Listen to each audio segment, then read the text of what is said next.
Welcome back, everybody. We're still here at PlayStation Live from E3 in Los Angeles. We have a huge crowd here, so I really appreciate everyone sticking around. And I appreciate John and Jeff from Ben's studio to rejoin us on stage. Gentlemen, welcome back to the program. Thanks for having us, man. Yeah, we just couldn't get enough Days Gone. Wanted to see more. Yeah. We heard you guys had more. So More. Here you are. So much. Specifically, I have a laptop on my lap, if you could not tell right here. We want to take a deeper look at the trailer that you guys recently released, actually during the Countdown to E3 program, Oh, okay, right? yeah. And I thought maybe you could give us a little insight into what it takes to put something like this together and how it informs the larger game. What do you say? Absolutely. I'm going to start playing right now, and we are going to do a little bit of a trailer rewind of sorts after the ESRB logo. Oh, wait, it just starts right on the date. So let's go. Let's flip it over to the laptop footage if we can. I'm going to wait for it. There it is. All right, now we're actually, seeing that's it. a good place to pause. This is a good place to pause, everyone. This is your release date. Yeah, so we created this trailer, and the whole point really is that. So that was our big news coming into E3 this year, is that we have a release date for Days Gone, and it's February 22nd, Let me circle it with the mouse. It's right there, February 22nd. Look, I'm highlighting it. Let's keep it going. Starting with explosions, a lot of things. Okay, right there. Wait, hold on. There's a lot just happened in that Yeah, short right amount there. of Just a time. little seconds. But right there, that tagline, "This world comes for you." That's what this game is all about, and that's what this trailer is here to inform us about. And then this thing here. This Yeah. is what I'm The talking mountain lion. Mountain lion. Cougar, right? Mountain so that's lion, okay. another animal type that will chase you down and try to kill you. Crazy cultists, they'll chase you down, try to kill you as well. So this is the RIP. The Rippers, Right. yeah. So this is one of the main factions in the game. These are guys that worship freakers, and they think that the pandemic was some sort of a celestial event, and they're trying to kill you like everything else. This is you guys. Congratulations. And that's our backyard, that mountain right That there. is our backyard Yeah. right there. Fascinating. But rewind it a bit, because there's a new character that we just introduced, and this guy's name is Alkai. He's the merchant at the Salome Hot Springs, and this is one of the human encampments where you go and you earn trust, and if you earn enough trust, then you can buy some of the weapons that he has for sale. So that's kind of one of the larger gameplay loops in the game. Yeah, absolutely correct. And he's got a cool hat. I mean, let's just be honest. That's the main reason that we paused it here. Let's continue. I never took you for a hat guy, Ryan. I rarely wear hats, but when I do, I wear hats. It wasn't going anywhere with that. I don't, on principle alone. Who's this gentleman right here? So that's Boozer. He's you've seen him in a few of the trailers we've released earlier. He's Deacon's best friend. In fact, he's Deacon's only living friend. Obviously, also a member of the Outlaw MC, the Mongrels.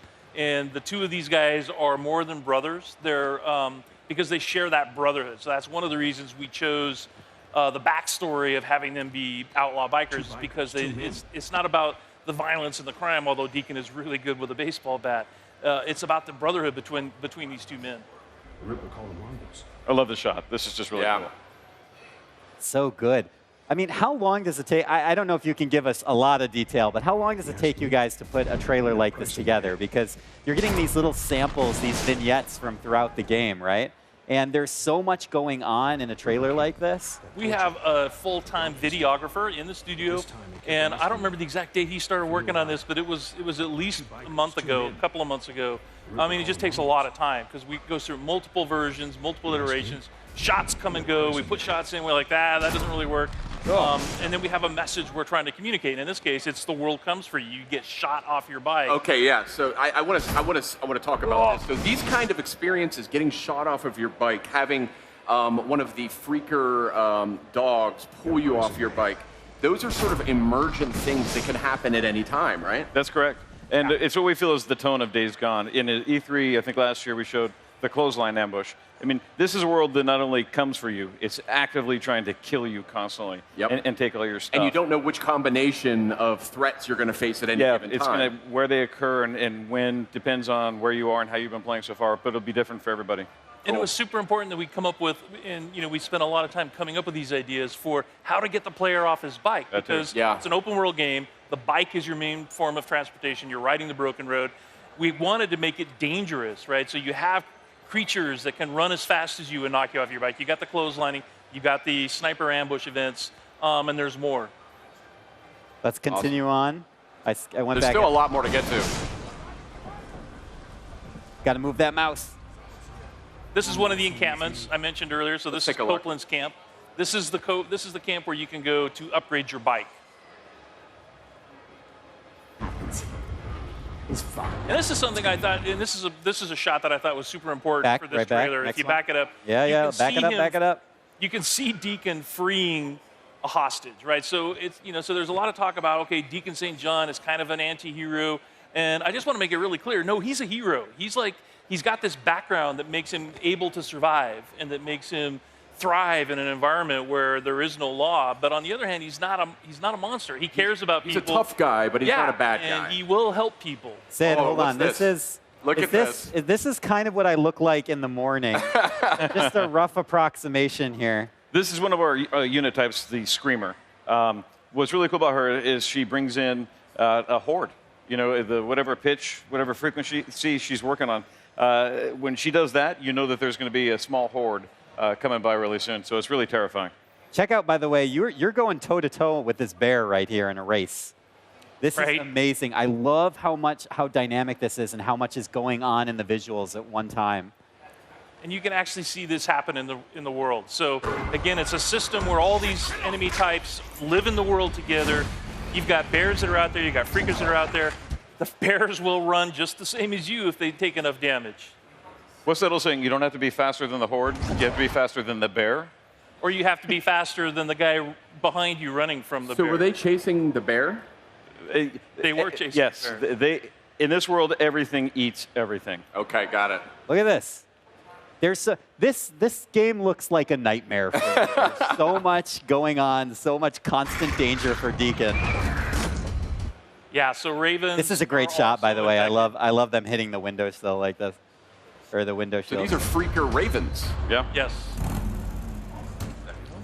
Okay. Oh, hear that motor. This is my favorite part of the entire trailer because this is the end. And last year at E3 it was all about the Rager Bear going rah, and then boom, Days Gone. This is about going in the complete opposite direction, which is really the tone of this game. You're out of gas, dude.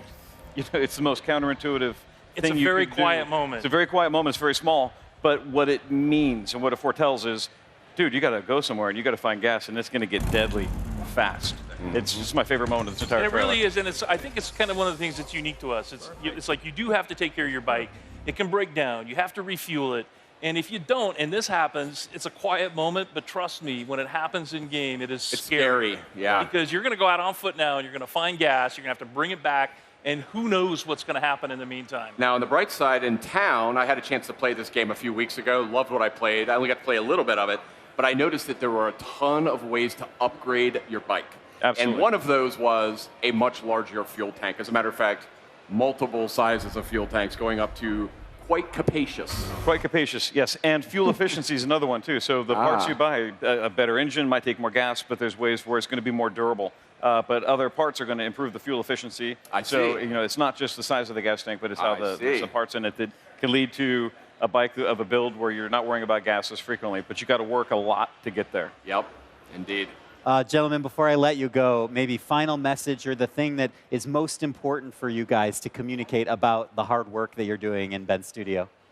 I think it's the tagline that's in this trailer. It's the world comes for you, because we're trying to build a world that is dynamic, dangerous, brutal, and literally as soon as you step outside of one of the human encampments, anything can hit you. And so it's constantly just dealing with this frightening sense of, oh man, what's going to happen next, and being surprised by that. Yeah. For me, I would say if you scrub to the end, when the camera's coming up and showing the world, I would say that I want everybody to realize that that is all real at the end. In the end here.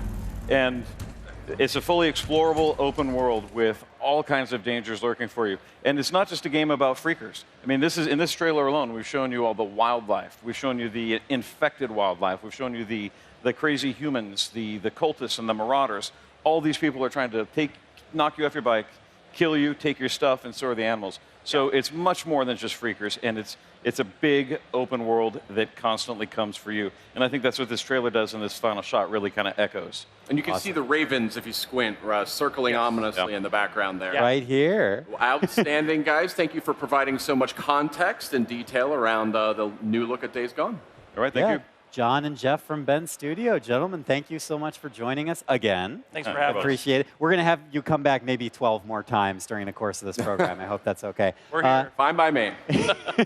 And everyone out here on stage and at home, thank you so much for watching. That was another look at Days Gone. Can you hit me with that release date again? February 22nd, 2019. This game comes for you. That you just made up your own tagline. I made it up last week. Everyone, thank you so much for watching. Coming up in just a few minutes, we're actually going to have a look at the new SCUF DualShock 4 controller. And then a little later on after that, we have more looks at games including Call of Duty, Black Ops 4. Please do not go anywhere. Stay with us. PlayStation